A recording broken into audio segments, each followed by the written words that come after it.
Damn, we missed yesterday's prediction. And for the better, I would say. Instead of an indie game, Epic hit us with a AAA game in the form of Saints Row. That also makes the score 9 to Epic and 3 to Sick Fish Stick. It's starting to look a bit bleak.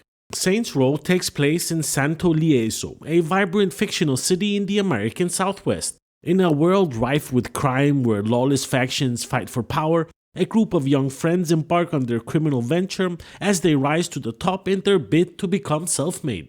When Saints Row was initially released, it was off to a difficult start, because there were two types of Saints Row fans. There's the ones that like the mix of serious and silly from 1 and 2, and then there's the fans that like the explosive, over-the-top ridiculousness of 3 and 4. And the only thing that these two have in common is neither of them like Saints Row. For someone who hasn't played Saints Row, I guess it's an okay entry into the franchise now that the developers have had some time to fix the various bugs and make it somewhat more playable. I would not have recommended it if you had to pay full retail for the game, but considering it's free, it's actually a decent deal that's better than any of the predictions we came up with yesterday. As Saints Row has been released, we also get the wrapper for tomorrow's game, a festive red and grey combo with so many symbols, it's making my OCD kick into overdrive. I think most people know by now that tomorrow's game is not gonna be an indie game, so we're gonna pick some of the heavy hitting games to start off with. And we start with a welcome to the Ascent Group shithole, a corporate run metropolis stretching high into the sky and filled with creatures from all over the galaxy, including my next door neighbor. You have the pleasure of playing as a worker enslaved by the company that owns you and everyone else in your district. One day, you are suddenly caught in a vortex of catastrophic events. The Ascent Group shuts down for unknown reasons and the survival of your district is threatened. You must take up arms and embark on a new mission to find out exactly how it all started. The cool thing about this single-player top-down shooter is that you cannot distinguish enemies from civilians in a firefight. So far, I've killed hundreds and hundreds of innocent people and nobody really cares.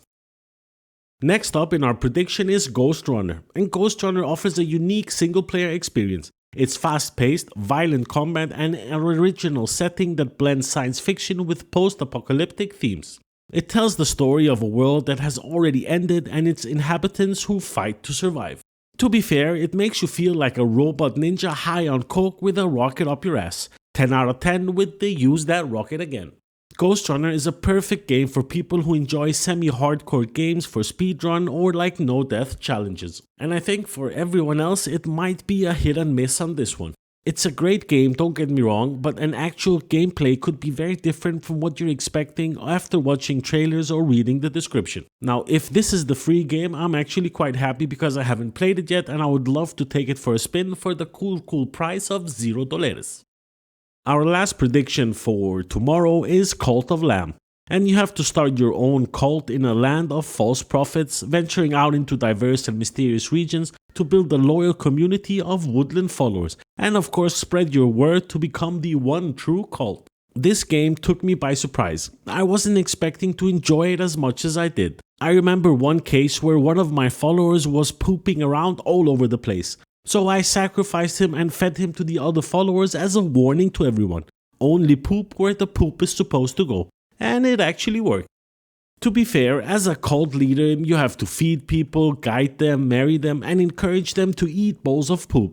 The most heartwarming game ever on Steam. I would be happy to get any of the 3 games that I predicted for tomorrow, so it's gonna be a win-win if it's any of these. And that's pretty much all I had for you in this one. Thanks a lot for taking the time to watch my video. Thumbs up if you liked it, thumbs down if you didn't, subscribe if you haven't, why not?